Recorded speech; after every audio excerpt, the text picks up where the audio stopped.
올려드리겠습니다. 우리 옆 사람과 더 인사하시겠습니다. 반갑습니다. 축복합니다. 사랑합니다. 네, 늘 함께 하나님의 은혜를 누리고 함께 나아가는 우리 모든 교우 되시기를 바랍니다.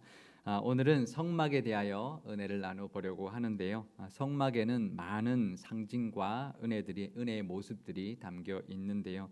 지난 주 중에 이 성막의 말씀을 묵상하면서 참 많은 은혜를 받았습니다. 참 행복했는데요. 여기저기 이제 자료들도 더 찾아보면서 새롭게 깨달은 것도 있어서 함께 그 은혜를 나눠보려고 합니다. 천국의 모형과 같은 이 성막의 그 은혜가 있고요. 또 그 성막의 은혜를 깨닫고 그 은혜를 늘 누리며 살아가시기를 바랍니다.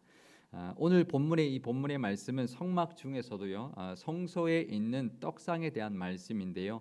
출애굽기 25장 23절에서 24절에 이렇게 되어 있습니다. 너는 조각목으로 상을 만들되 길이는 2규빗, 너비는 1규빗, 높이는 1규빗 반이 되게 하고 순금으로 싸고 주위에 금테를 두르고 이렇게 되어 있습니다. 이렇게 이제 그 글로 표현되어 있기 때문에 잘 이렇게 그림이 안 그려질 텐데요. 제가 그림을 준비해 왔습니다. 떡상이 이렇게 생겼는데요. 그 조각목으로 먼저 만들고 금으로 다 감싸는데 길이가 2규빗, 너비가 1규빗, 높이가 1규빗 반이라고 말하고 있는데 규빗이 우리가 사용하지 않는 이제 단위여서 잘 이제 감이 안 오실 텐데요. 손 끝에서부터 팔꿈치까지가 이제 규빗입니다. 그래서 한 45cm 정도 되고요. 그러니까 우리가 성경을 읽다 보면 한 50cm, 0.5m 정도로 이제 생각하시면 좀 편하죠. 그러니까 2규빗 그러면 한 1m 정도 된다 이렇게 보시면 되고요. 그래서 길이가 2규빗이니까 90cm죠. 이 팔에 2개니까 요 정도 되겠죠. 그 다음에 너비가 1규빗이니까 요 정도 되는 상인 거예요. 우리 교회에서 상 준 우리 이사 오시고 하면 주신 우리 교회상 하나들 있으시죠? 그 정도 크기라고 보시면 됩니다. 그 위에 이렇게 상 위에 떡을 올려놓는데요. 그러면 이 떡은 무엇을 상징할까요? 우리가 떡상이라고 하면 생명의 떡으로 오신 예수님을 아마 연상하게 될 텐데 맞습니다. 하나님께서 이 생명의 떡으로 오실 예수님을 상징하는 그런 모습으로 이 떡상을 하나님께서 허락하셨는데 하지만 그 당시 예수님이 오기 전에는 이제 제사를 드릴 때 제사장이 성소에서 섬길 때 어떤 의미가 있었을까? 출애굽기 25장 30절에 보면 상 위에 진설병을 두어 항상 내 앞에 있게 할지니라 이렇게 오늘 본문의 마지막 절에 이렇게 되어 있습니다. 상 위에 올려놓는 진설병이 12개를 올리게 했습니다. 그림 한번 보여주시면 12개의 그 떡 그림 우리 떡상 보여주시면 좋겠는데요. 떡상에 보시면 12개를 이제 6개씩 두 줄로 올리게 했습니다. 그리고 이 진설병을 항상 내 앞에 하나님 앞에 두게 하라라는 것인데 진설병 12개라고 하면 뭘 상징할까요? 이스라엘의 12지파를 상징하죠. 그러니까 12지파를 그러니까 이제 늘 내 앞에 두게 하라 이 말은 이스라엘 모든 백성이 늘 하나님 앞에 있게 하라 그런 의미일 것입니다. 그러니까 매일 아침마다 제사장이 아침마다 12개 진설병을 올렸습니다. 매일매일 올렸습니다. 그건 뭘 의미하냐? 오늘 하루도 우리 모든 백성이 하나님 앞에서 살아가겠습니다. 하루를 살아가겠습니다라는 것을 상징하고 다짐하는 것이죠. 그리고 이 떡상 맞은편에 뭐가 있냐면 등잔대가 있는데요. 등잔대 아까 보여주셨는데 이렇게 생겼습니다. 한 몸으로 되어 있는데 7가지가 있습니다. 7이라는 숫자가 완전수인데요.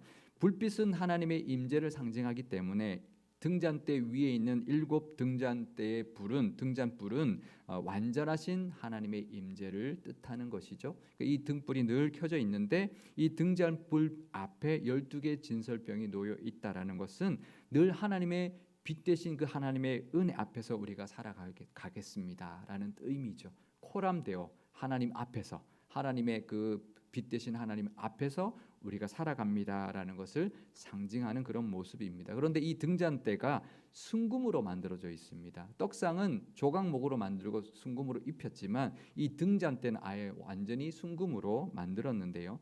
출애굽기 25장 39절에 보면 등잔대와 이 모든 기구를 순금 1달란트로 만들어라라고 되어 있습니다. 그러니까 등잔대에 이제 있는 도구들까지 다 합쳐서 이제 1달란트로 만들라고 했는데 한 달란트가 무게 단위입니다. 그래서 금이나 은의 무게 단위이기 때문에 이제 화폐로도 쓰였는데요. 어느 정도 무게냐면 34kg입니다.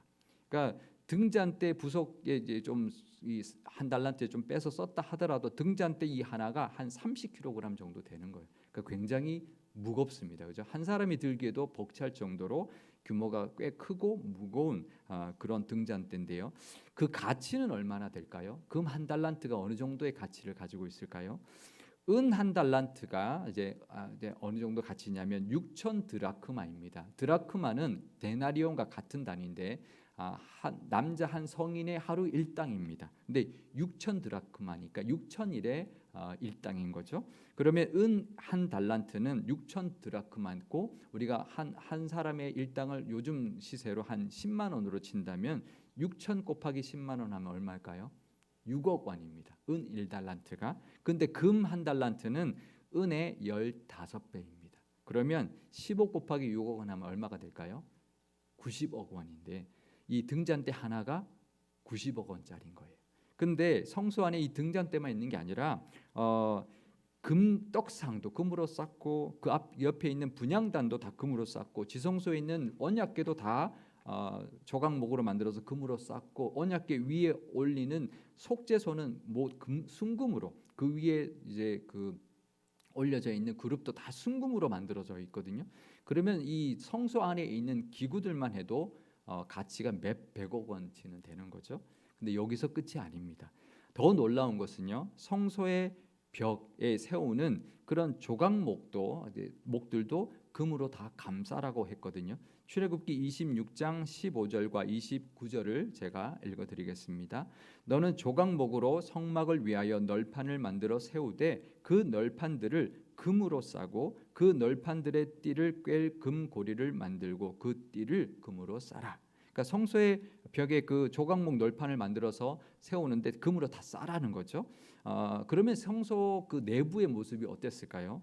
우리가 이제 제가 자료들을 이제 가지고 있는 자료들을 쭉 찾아봤는데 요즘 자료들이 참 많이 있습니다. 우리가 성경을 그냥 글로만 읽다 보면 이해가 잘 안 되는 부분이 많고 이 성막을 읽다 보면 굉장히 복잡하죠. 뭐 어디에 달고 뭐 어디에 뭐 손바닥만한 걸 달고 뭐 테를 두르고 뭐 고리를 만들고 근데 그걸 이제 고증을 거쳐 가지고 그림으로 표현해주고 있는 자료가 많이 있어서 그걸 보면 훨씬 이해하기가 쉬운데요. 제가 성소의 모습들을 표현해주고 있는 자료를 몇 장 가지고 왔습니다. 첫 번째 사진 보여드리겠습니다. 이 성소 전체인데요.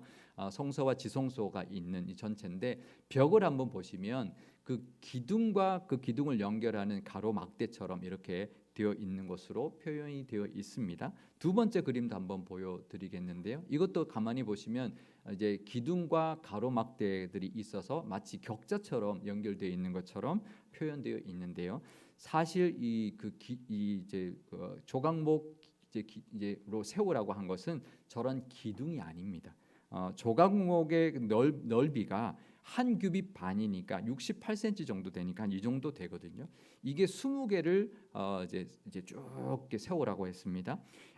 이 성소가 30규빗 그리고 10규빗 이렇게 직사각형으로 되어 있는데 한쪽에 긴 쪽 남쪽과 북쪽에 20개의 조각 널판을 세우면 그것만 해도 13.5m입니다. 그러니까 저런 기둥이 아니라 다음 그림 보여주시면 저렇게 벽으로 되어 있는 거예요. 널판들을 다 합쳐서 쭉 연결해서 벽으로 쌓았는데 저걸 다 금으로 입혔다라는 거죠. 지금 흑백이죠. 이 자료는 좀 아쉬워요. 흑백으로 되어 있어서 이 책이 이제 어디서 이제 제가 갖고 온 책이냐면 성막이라고 하는 제목의 책. 그 책 전체가 성막에 대해서 기록되어 있는 책인데 저기에 이제 그려져 있는 그림인데요. 저게 가장 이 성경에 가깝게 성경에서 말한 것에 가깝게 기록되어 있는 건데 좀 아쉬운 거는 흑백이에요. 그래서 제가 컬러를 준비해 왔는데요. 컬러 다음 사진 보여주시면. 지금 이 사진은 단면 사진이에요. 이게 이건 조금 아쉽더라고요. 그러니까 이제 성소에 들어가서 이제 앞에 휘장이 있고 지성소 들어간 휘장이 있고 옆에 벽이 순금이죠. 다 순금이에요. 근데 이게 사방이 다 순금으로 되어 있는 거죠. 그러니까 벽이 다 온통 금이고요. 또 이제 그러니 얼마나 벽 전체가 금이니까 얼마나 가치가 컸을까요? 그러니까 대제사장이 성소에 딱 들어가면 온통 금인 거예요. 벽도 금이고 그 안에 있는 뭐 떡상이나 뭐 이런 것도 다 금이고, 또 그 들어가는 문, 이제 들어갈 때 휘장을 통해 들어갔고 그 앞에 또 지성소 들어간 휘장이 저렇게 있는데, 저 휘장은 이제 배실과 청색, 자색, 홍색 실로 수놓은 천인데요. 저건 그냥 보통 사람들이 쓸 수 있는 천이 아닙니다. 굉장히 귀한 염료로 짜져 있는 천이기 때문에 아무나 할 수 있는, 사용할 수 있는 천이 아니었습니다. 그러니까 마치 그 제사장이 들어가면 왕궁 안으로 들어가는 것 같죠. 그러니까 금과 저런 귀한 천으로 되어 있기 때문에 왕궁 안으로 들어가는 것과 같았을 겁니다. 그러니까 한번 상상을 해보십시오. 들어갔는데 벽은 온통 금이고 천장과 문은 화려하게 수놓은 천으로 덮여 있고, 등잔대 불빛이 7개 불빛이 비치면 그 불빛에 금벽과 금 분향단과 금 떡상이 화려하게 반짝거렸을 겁니다. 너무나 그 분위기에 압도당했을 텐데요. 제가 지난주 중에 이 성소 안의 모습을 상상하면서 참 가슴이 먹먹했습니다. 너무나 벅차올랐습니다. 아, 우리도 영적으로 이렇구나. 정말 하나님 앞에 우리가 나온다라는 것, 우리가 예배 드릴 때 이렇게 하나님 앞에 나온다라는 것은 이런 영화로우신 하나님 앞에 나오는 것이구나. 그러니까 세상의 그 어떤 왕보다도 더 존귀하신 하나님 앞에, 지존하신 하나님 앞에 우리가 늘 나올 수 있고 늘 함께 살아가고 있다라는 것은 감동이 아닐 수 없습니다. 그러니까 우리가 이렇게 살아가고 있다라는 거, 하나님과 함께 동행하며 살아가고 있고 예배할 수 있다라는 것은 천지를 만드시고 온 천지를 지금 다스리고 계시는 만왕의 왕이신 하나님의 존전 앞에서 살아가고 있는 것이죠.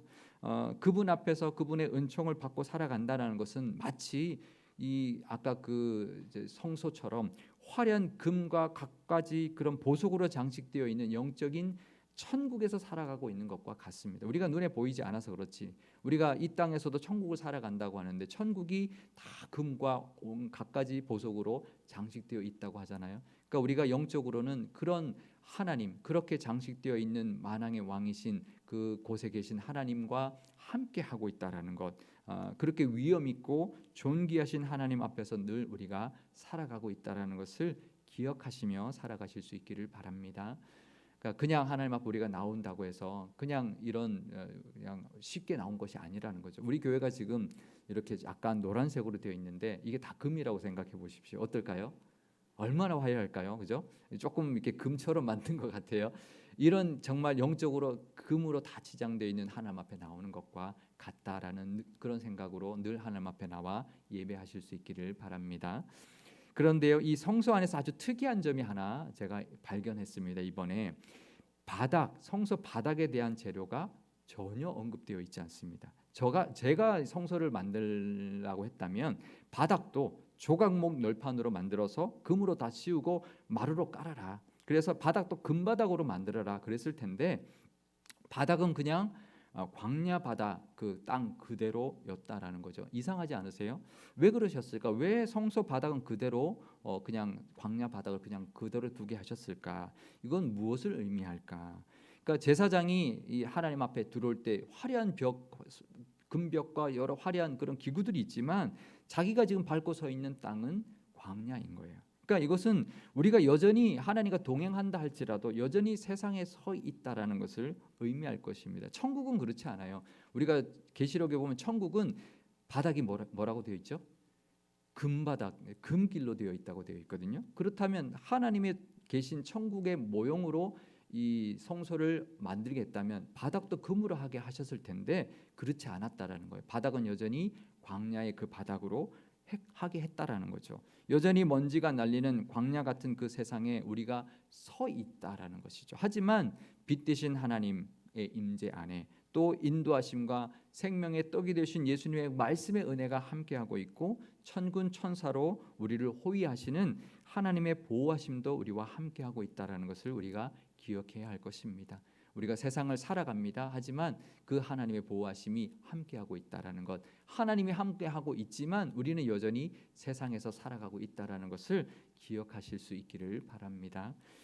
그런데 이 성막에 대해서 명령하실 때요, 상식적으로는 성소의 겉을 먼저 만들고 그 안에 들어갈 기구에 대해서 이제 말씀하셨을 텐데, 보통 집을 지을 때 그렇잖아요. 먼저 집을 먼저 짓고 그 안에 들어갈 가구들을 만들거나 이제 준비하게 되는데, 근데 하나님께서 성막을 만들라고 말씀하시면서 가장 먼저 말씀하신 게 무엇이냐 하면 바로 언약궤였습니다. 성막 가장 안쪽 지성소에 들어갈 언약궤를 가장 먼저 말씀하신 것이죠.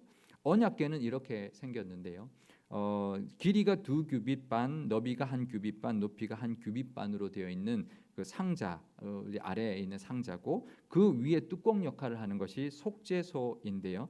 이 언약궤 안에 십계명의 두 돌판을 놓고는 속죄소로 덮습니다. 속죄소 위에 저렇게 그룹으로 천사들을 이제 조각해서 올리게 했는데, 저 위에 있는 그 뚜껑의 역할을 하는 것이 속죄소라고 부르고요. 또 다른 말로는 시은좌라고 합니다. 하나님의 은혜를 베푸는 보좌라는 것이죠. 그러니까 이 보좌 앞에 그 언약궤는 속죄함을 얻는 것이고 하나님의 은혜를 베푸시는 보좌라는 그런 의미입니다. 그러니까 언약궤는 하나님의 보좌를 상징하죠. 그러니까 성막에서 가장 중요한 이 언약궤를 가장 먼저 말씀하고 있는 것은 우리 삶의 우선순위를 말하는 거죠. 성막에서 가장 먼저 언약궤를 말씀하신 것은 우선순위에 하나님을 두라라는 것이죠. 우리가 신앙생활을 해도요, 뭐 다른 거 많습니다. 우리가 신앙생활할 때 이렇게 교회 생활도 있고 많지만 하나님이 가장 먼저여야 된다라는 것, 하나님을 만나는 것이 가장 우선이 되어야 하고 하나님의 보좌 앞에서 은혜를 누리는 것을 가장 앞세워야 한다라는 것입니다. 마태복음 6장 33절의 말씀처럼 먼저 그의 나라와 의를 구하라 그리하면 모든 것을 너희에게 더하리라라고 하셨던 그 예수님의 말씀의 그 원리가 이 성막에도 그대로 들어 있는 것이죠. 우리 삶에서 가장 우선순위는 바로 하나님이어야 합니다. 하나님의 나라와 의를 먼저 구해야 하는 것이죠. 그런데요, 그렇게 하나님 앞에 나와 하나님의 나라와 의를 구할 때, 하나님께 영광을 먼저 돌릴 때 하나님 나머지의 은혜, 우리에게 있어야 될 것은 하나님 다 아시고 채워주실 뿐만 아니라 또 하나님께서 형통케 인도해 주신다라는 것입니다. 그러니 늘 하나님을 우선하고 하나님께 영광 먼저 돌릴 때 하나님의 은혜가 우리 삶 가운데도 충만할 줄 믿습니다.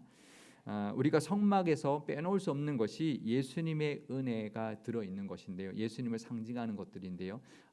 그 등잔 때도 예수님, 이 땅에 세상의 빛으로 오신 예수님을 상징하고, 떡상도 이 땅에 생명의 떡으로 오신 예수님을 상징하고 있는데, 그 외에도 예수님의 은혜를 상징하는 요소들이 곳곳에 많이 들어 있습니다.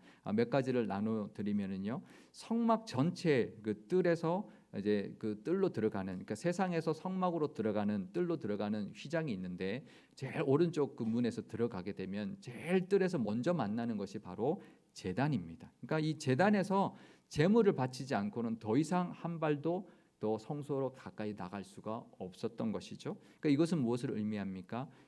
대속 제물이 되어 주신 예수님의 은혜가 없이는 하나님의 은혜 앞에 더 이상 한 발짝도 나아갈 수 없다는 것이죠. 그러니까 우리가 이렇게 예배에 나올 수 있는 건 십자가의 대속 제물이 되어 주신 예수님의 은혜 때문이라는 거죠. 그게 아니면 우리가 여기에 나올 수도 없고 하나님 앞에 나아가 은혜를 받을 수도 없다라는 것입니다. 그러니 우리가 하나님 앞에 예배하고 기도하고 은혜를 누릴 때요, 예수님의 그 대속 제물 되어 주신 십자가의 은혜를 기억하고 감사하는 것이 먼저 되어야 할 것입니다.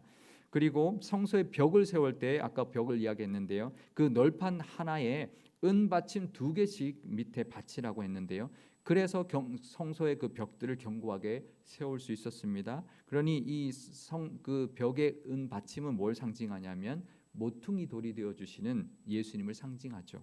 그러니까 성소의 벽은 은 받침 위에 세워졌고, 또 중간에 그 벽들을 연결하는 가로막대 같은 띠들을 연결하게 세웠는데요.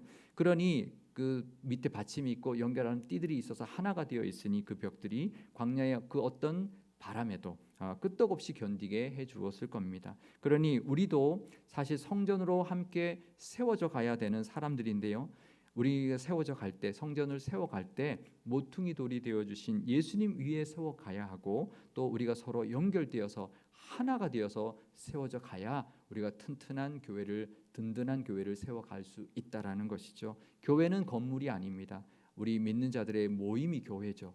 모임 회자를 쓰잖아요. 그래서 믿음의 우리 모임으로 교회를 세워갈 때 예수님 모퉁이 돌이 되어 주신 예수님 위에서 서로 연결되어서 하나가 되어 세워져 갈 때 우리 교회가 튼튼하게 세워져 갈 줄 믿습니다.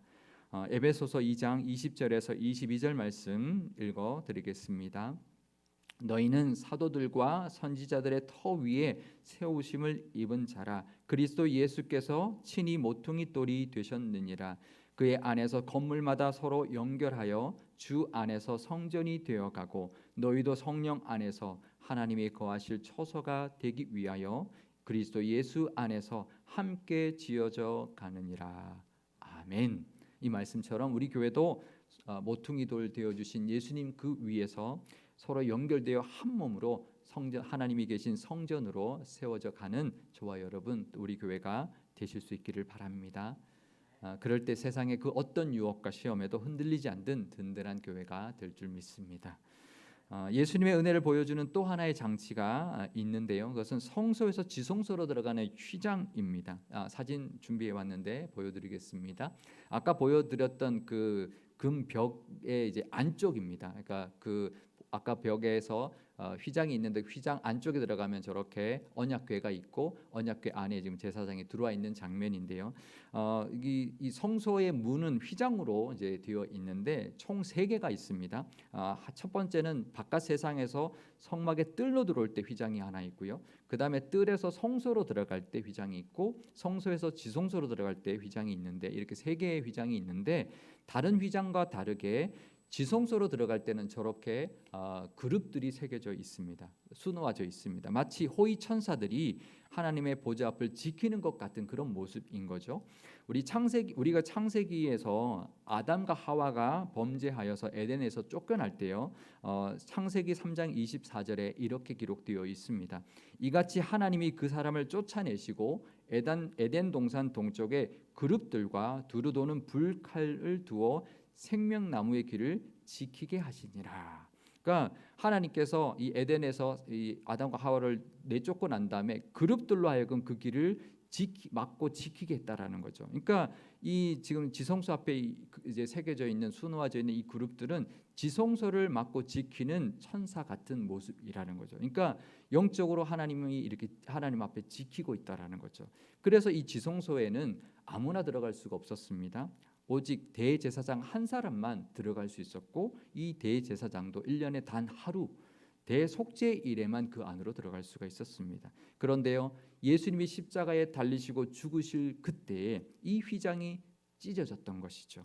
마가복음 15장 37절에서 38절 말씀 읽어드리겠습니다. 예수께서 큰 소리를 지르시고 숨지시니라. 이에 성소 휘장이 위로부터 아래까지 찢어져 둘이 되니라. 이 휘장이 바로 지성소를 막고 있던 휘장이었는데 예수님이 죽으심으로 이 휘장이 찢어졌다라는 거예요. 그러니 이제는 누구든지 언제든지 하나님의 그 앞에 십자가의 은혜를 통하여 하나님 보좌 앞으로 나갈 수 있게 되었다라는 것이죠. 그러니까 지금 이렇게 하나님 앞에 나와 예배하는 건 예수님의 그 찢기신 몸 때문에 예수님이 십자가에 죽으셨기 때문에 나올 수 있게 되었다라는 것입니다. 히브리서 10장 19절에서 20절 말씀도 제가 읽어드리겠습니다. 그러므로 형제들아 우리가 예수의 피를 힘입어 성소에 들어갈 담력을 얻었나니 그 길은 우리를 위하여 휘장 가운데로 열어놓으신 새로운 살 길이요 휘장은 곧 그의 육체니라. 그러니까 휘장이 예수님의 몸이라는 거죠. 그 몸이 찢기심으로 그 휘장이 찢어졌다라는 거죠. 그래서 우리가 이렇게 하나님 앞에 나올 수 있게 되었다라는 것입니다. 그러니 우리가 하나님 앞에 나올 때 십자가의 은혜를 붙들고 나와야 합니다.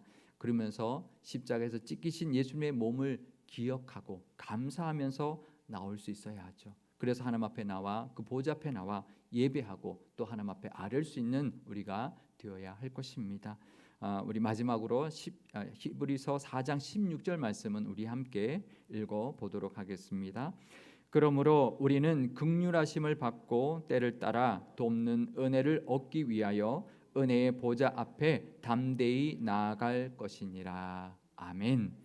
이런 성막의 은혜는 지금도 계속되고 있습니다. 그것은 몇천 년 전에 이스라엘을 위한 성막이 아니라 지금도 우리에게 베풀어 주시는 은혜의 모형이기 때문에 그렇습니다. 하나님, 엄미하신 하나님 앞에 우리가 지금도 살아가고 있고요. 그것을 기억해야 합니다. 엄미하신 정말 만왕의 왕이신 하나님 앞에 우리가 살아가고 있고, 예수님의 십자가의 대속의 은혜로 하나님 앞에 더 가까이 나갈 수 있게 되었으며, 예수님의 그 찢기심으로, 몸이 찢기심으로 말미암아 우리가 하나님 보좌 앞에까지 담대하게 나갈 수 있게 되었다라는 것이죠. 그래서 우리가 그 은혜를 붙들고 하나님 앞에 나와 예배하고 기도하고 아랠 때 하나님이 부어주시고 인도해 주시려고 하는 많은 은혜, 빛 되시고 생명의 떡이 되어 주시는 그 하나님의 은혜가 늘 우리에게 가득할 줄 믿습니다. 그 성막의 은혜를 다 누리시고 또 이 땅을 살아가시는 저와 여러분과 우리 교회가 되실 수 있기를 주님의 이름으로 축원드립니다. 기도하시겠습니다. 우리에게 늘 빛을 비춰 주시기를 원하시는 하나님 아버지, 오늘도 지존하신 하나님의 존전에 나와 있습니다.